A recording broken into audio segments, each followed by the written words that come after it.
What's up, YouTube? SOS here. Kind of funny that I'm even posting this video. I'm a lifelong wrestling fan, but even though that's the case, I've never really posted much of anything wrestling related, at least not on current events or news.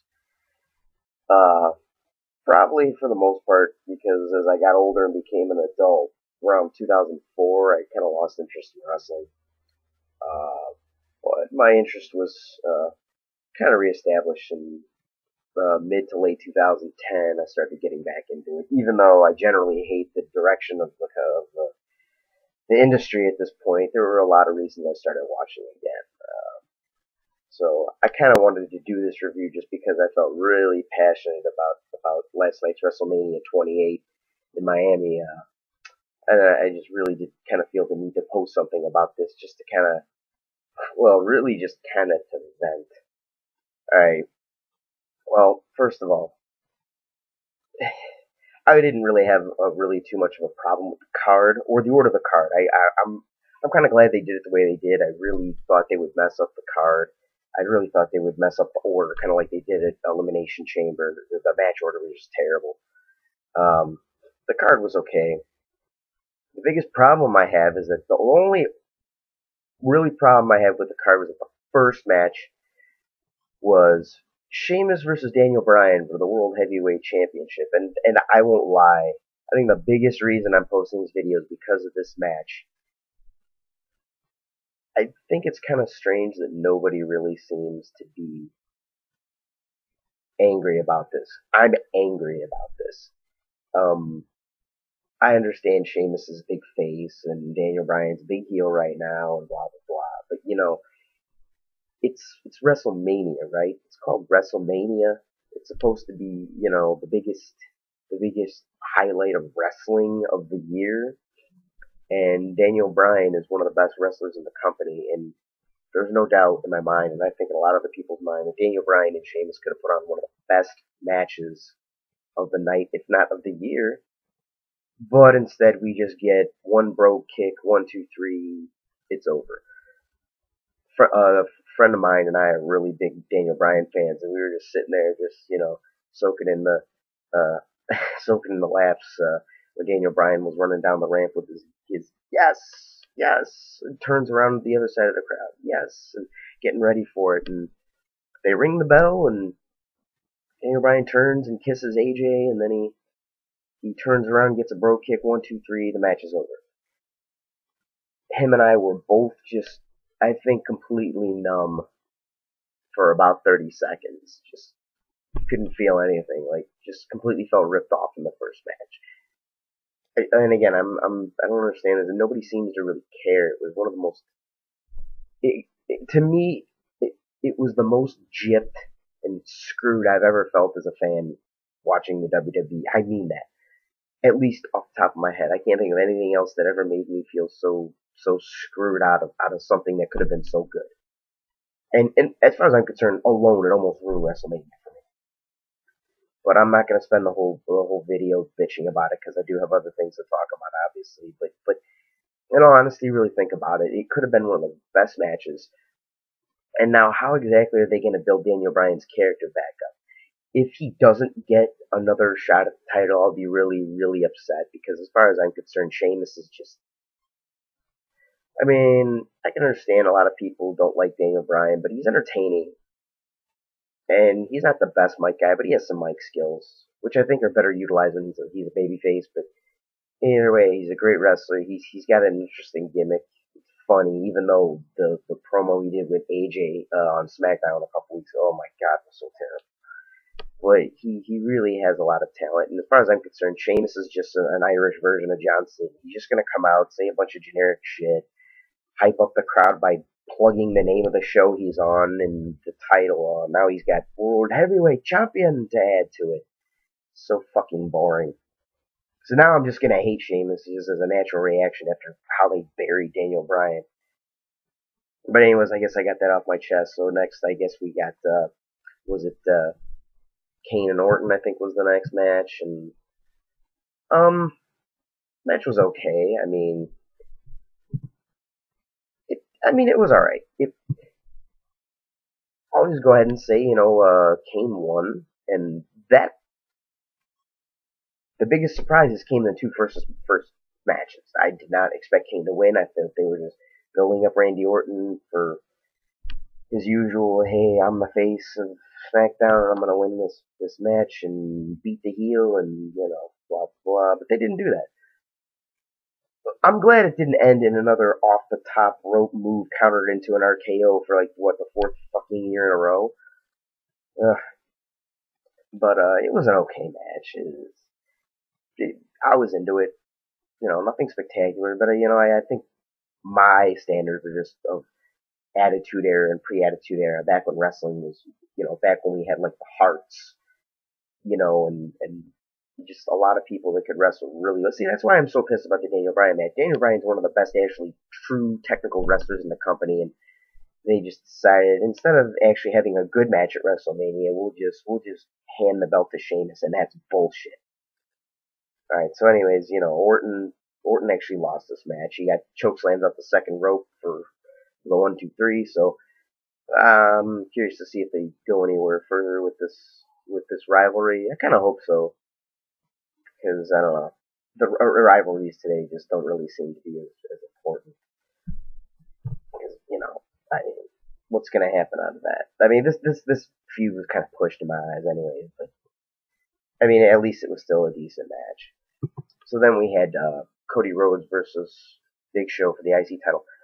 This match was okay. Again, it was okay. Cody Rhodes looked pretty good. Big Show, they kept it going and actually made it a wrestling match. Instead of just Big Show just squashing somebody, which was good. Big Show gets a WMD and he wins the IC title. I have mixed feelings on this. My biggest problem with this WrestleMania is, to me, it feels like they've made strides over the last year or so to finally promote the younger talents and give them chances.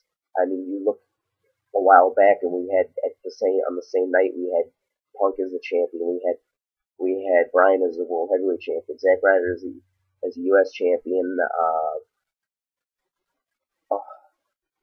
It was really good, and we had Beth Phoenix as the women's champion. Finally, a women's champion who can wrestle, but we'll get to that later. But it seems like they went completely ass backwards with WrestleMania. Now, I don't have anything against Big Show winning the IC title. I'm glad he deserved to get a win at WrestleMania. He really did. And I guess that's fine, but what's Big Show going to do with the IC title? And Cody Rhodes missing the gold now, to me, it's just, because Cody Rhodes is one of the best young talents in the business as far as I'm concerned. I'm really looking forward to seeing him being in the future. He's one of those younger guys that's actually who has mic skills, that's actually been given the mic time. There's a whole bunch of people that need more mic time that they won't give it to.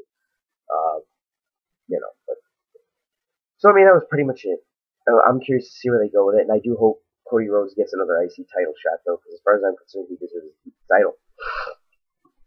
So I mean, after that, I guess we had the card. We had the women's championship, or not women's championship, a women's match. Maria Menounos, wherever her name is, and Kelly versus even Beth Phoenix. Oh my god. Whatever. It was your celebrity match, so the face team had to win. But I was kind of upset that Phoenix was the one that got pinned. And on top of that, it's just another women's wrestling match with women other than Beth Phoenix, so it looked terrible. As far as I'm concerned, it just looked terrible. Women's matches just look terrible today. Kelly, whatever. I mean, Beth Phoenix is still the Divas champion, and I really enjoyed the rivalry she had with Tamina, who was also a female wrestler. But women's, other than that, I mean, there's no competition. But of course, the face team had to win, so I think that's pretty much all I have to say about that. Another really bad Divas match. Because it had women in it other than Beth Phoenix. But I guess nothing much else to say about that. So then we go to Undertaker Triple H Hell in a Cell. To me, the match of the night was Punk Jericho, and it was the match I was looking most forward to. But this match meant more to me than anything, because Undertaker is the only wrestler who's been in the WWE as long as I've been a wrestling fan. The day I started watching wrestling, I was probably 5, 6 years old, and Undertaker was there. and I was a fan. And it's kind of funny because back when you're younger, like the heel face thing really matters, but I I didn't really ever really look at it that way. I was always just I respect them because they're heel. I mean, because they're talented. Even if I mean, sure you boo them and you love to hate them. Like Triple H was always like that for me, and he was one of my favorite of all time because of that. So again, you got two of my all-time favorites in this Hell in a Cell match, and it was good. It to me, it didn't steal the show because it wasn't really a wrestling match. Problem I had with it, it was really just a couple guys beating the hell out of each other with some blunt weapons. I mean, we had steel steps, we had sledgehammers, we had chairs, a lot of chair shots. Like, you thought Bret Hart hitting Vince McMahon with a chair over and over at WrestleMania, or the other year was something. This was crazy. And then we just had signature moves. We had Undertaker, I was hoping Triple H would pedigree Undertaker on the steel steps after he brought him in the ring, but he didn't do that. But in any case, I mean, the best part about it was that Shawn Michaels was in the middle of the referee, and that was the best part about it because it was so much drama between the two. If you saw the match, you understand what I'm talking about. There was just so much drama and the suspense, and it was handled really well. And that's why the match was really good. Like I said, it wasn't really much of a wrestling match, but it was a show. And for that, I'm grateful because obviously these two can't really put on the show they once could. So I really do hope, I actually hope Undertaker retires after this because it's 20-0, it's a perfect number. There's no reason for him to come back. As far as I know, he's not in the best shape anymore. And yeah, I mean, it's the height of his character, and you got the 20-0. It's no reason really to go further with that. But it was special. And it was a good placement in the card because we still had time. And it riled the crowd up. And it was pretty good. Like I said, Shawn Michaels, to me, helped make the match because it was really a lot of drama choosing between the two. There were parts where Michaels was sitting in the corner turnbuckle with his hands covering his head, just having to choose between his good friend and The Undertaker, and it was really dramatic. It was really handled well. So Undertaker retains the streak. So then after that, I think that was a tag match. Yep, Team Teddy versus Team Johnny. I wanted Team Johnny to win, which they did. Because, I mean, Laurinaitis doesn't have much of a personality, but he can at least draw heat and be a pretty funny heel. As far as I'm concerned, all Teddy Long is good for is saying holla holla player and doing that horrific dance every week, and that's all. As far as I'm concerned, this was the most fun match of the night. It was actually really fun. Everyone got in and did some really funny moves. Ziggler proves once again he's the best seller in the WWE. I forget who it was. I think it was Kofi Kingston or somebody gave him a monkey flip, and he did like an extra flip and landed on his face. And it was great. Like Ziggler's one of the funniest and one of the best talents in the WWE right now, as far as I'm concerned, and he's definitely the best seller. So that match was fairly fun. It lasted a small amount of time. It was kind of funny. Otunga was the captain. He didn't do a damn thing. But I'm glad McIntyre got in there for that match because he deserved it. I can't stand the way he's been getting paid. He's a fairly good talent. But yeah, not much to say. Team Laurinaitis wins, and Eve turns on Team Johnny and kicks Zack Ryder and the Family Jewels, which we pretty much predicted she would turn on them, and if I remember correctly, she helped cost them the match. But I'm pretty happy with that win. It was a fairly funny, entertaining match. So then, if I remember correctly, the very next match was Chris Jericho versus CM Punk, and this was Jericho is known for stealing the show at WrestleMania. He did it again.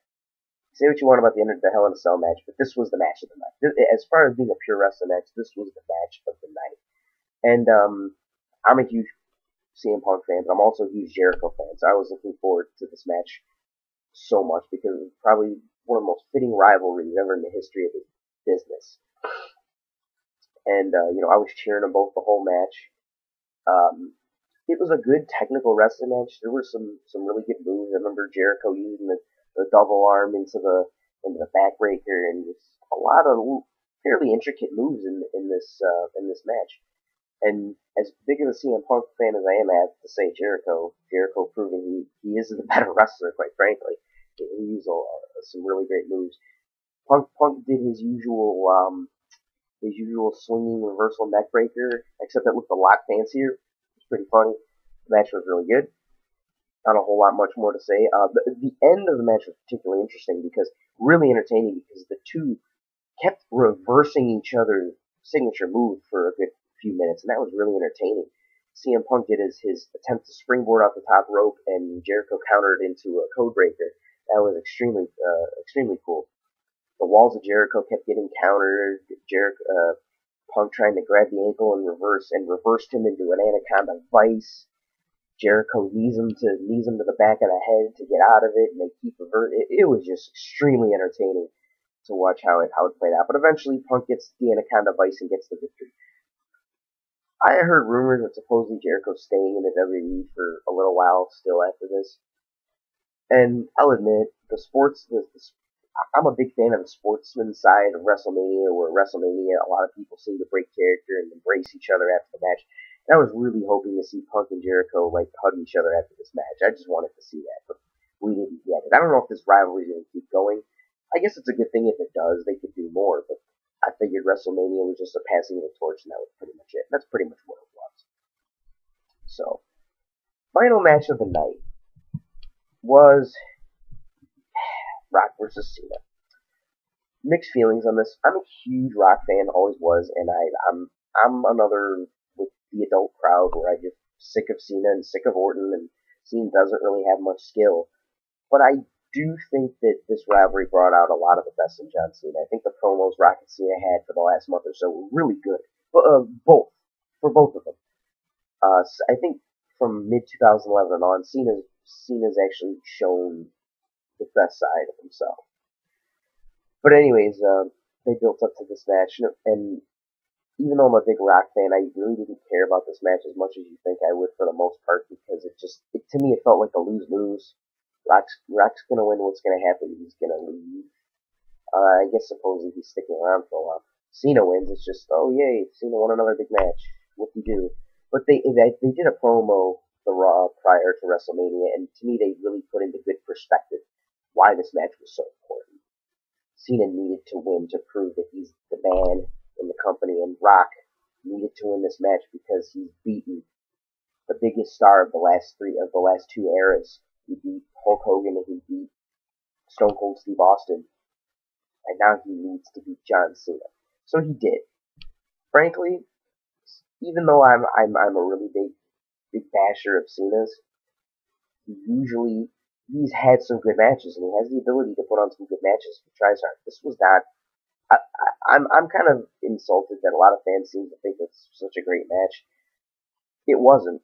I mean, it was okay, but I mean, Cena had a lot of noticeable botches in this match, and the STF was just terrible. Of course, that move is terrible on its own, but I kind of can't believe The Rock even sold it the way he did, almost falling asleep. I made a joke, I think, on Facebook saying, Rock's falling asleep because he's getting bored. I mean, clearly there was nothing about that STF that could even possibly hurt a human being. He wouldn't even arch his neck back. It just looked terrible. And Rock sold it. Rock did some really good wrestling. Rock did some crazy reversal that got a crazy look out of Cena's. Like, Cena was just looking around, like, what the hell just happened? And Rock showed him up. Of course, Rock did one. I wouldn't call it a botch, but it's just something he's done over the years, and that's his pretty bad sharpshooter. I guarantee you, if Bret Hart was watching that, he was just face palming. Of course, if Bret Hart's been watching the WWE over the last so and so years since he's been gone, he's already known how bad The Rock does the sharpshooter. But in any case, blah blah blah. It wasn't that great a match as far as I'm concerned. It was funny, but it just didn't really live up to the hype. And yeah, like I said, Cena's numerous botches just kind of helped ruin the match for me. But in the end, Rock wins the match, and he proves that he's the best ever, and I see why they're doing that. And we'll see if that comes. Some extra things, they had that little promo with Santino and Mick Foley, the Sock and the Cobra, and Ron Simmons shows up and drops a damn, and that was pretty good. They had a very interesting Brodus Clay appearance, where Brodus Clay appears on the stage and does some kind of embarrassing promo. I see him dancing, he's got a mic. Oh god, what's this gonna be? And he starts telling everybody in the crowd to pull out their cell phone and call their mamas. So Boris Clay says he's gonna call his mama, and he introduces Mama Clay. And Mama Clay comes out and does one of the most hilarious dance numbers I've ever seen. And before you know it, a whole bunch of old ladies dressed exactly the same come out and start doing this crazy, just, what's the word I'm looking for? Rompous dance? Is that a word? Uh, just really, really crazy. And it was kind of funny, but it was also kind of bizarre. Then we also had a performance from, I'm sorry to piss anyone off, but I don't even know the name of the damn group, and I really don't care. As far as I'm concerned, it was terrible. The female singer is pretty damn good, and as far as I'm concerned, she shouldn't be hanging with the likes of these other guys that were on there, especially the guy that was the guy singer, the really skinny one who was plugging, he was pretty much hyping Cena after the song, and then Miami, boo, boo this man. So I think that was pretty much everything worth of note. Oh yeah, also to mention that Jim Ross called the Hell in a Cell match because Undertaker wanted him to call his match, and I think that was a nice touch. Overall, I mean, Punk Jericho was good. Triple H Undertaker wasn't really much of a wrestling match, but it was a spectacle, so I enjoyed it. Other than that, I mean, I don't mean to sound jaded, but I really didn't think it was a very good WrestleMania at all, and of course, mainly because what could have potentially been the biggest match was just a squash, and to me, that's unforgivable. So I can't even really give it a number. I saw people that I know rating it a 9.5. It was so good, and I'm like, I don't know. I just feel that you must have a lack of passion, or just not be an old school fan at all to give such a bad show a 9.5. It had its high moments, but I mean, you don't. I mean, do you judge a book based on 3 chapters? No. So I think anyone giving it a 9.5 just wasn't giving it a fair shake and taking everything into account. But I mean, it had its good moments. It had its great moments. It had its okay moments, and then it just had its flat out terrible moments. I mean, frankly, it was the worst WrestleMania I've ever seen. But I haven't watched a WrestleMania during the pay-per-view. During the PG era. So obviously that's a factor. I think my opinion was anyone calling this a 9.5, well, you must not have seen WrestleMania 10 because by that, if WrestleMania 28 was a 9.5, then WrestleMania 10 was at least a 20. So, or even WrestleMania 11 or WrestleMania 12, or whichever one that Bret Hart had the Iron Man match with Shawn Michaels. So that's pretty much my review. I don't think I missed anything, at least anything vital, but I just had to kind of get this off my chest because this WrestleMania really put a sour taste in my mouth. And I can't wait to see on Raw tonight exactly what they do to either A, build Bryan's character back up, or just continue to bury him and he's going nowhere from here. Maybe I'm jumping to conclusions, but maybe I'm overreacting because clearly it's wrestling. They can build anybody back up, but will they? And how are they going to? And worst of all, why the hell am I going to now have to see a horrible face run from Sheamus with the title that was just handed to him on a silver platter? I just can't take him seriously. So, oh, and by the way, another quick thing. Miz was the one that got the pin in the Team Teddy match, and I swear to God, I have never been happier to see Miz win a match before, because I wanted Team Nice to win. I am completely anti-Miz. I think he's possibly the most overrated guy in the company. He doesn't have the look of a wrestler. His facial expressions make him look like a 5-year-old. That's a quote from CM Punk, by the way, that he said in an interview. And there's just nothing. I mean, what's there? He tries to be half funny, half serious, but when he's serious, like I said, he looks like a 5-year-old making a mean face, and the funny half is just not really funny. To me, he's only been really good when he had a crutch. Awesome Truth was a great. I think Awesome Truth brought out the best of him, but they had to break it up because of the wellness policy that Truth violated. And who R-Truth is one of the best guys in the business as far as I'm concerned. He's really entertaining. He needs to start doing more promos because the little Jimmy shit is just hilarious. But Miz is just completely overrated, and he's in the doghouse, I think, for good reasons.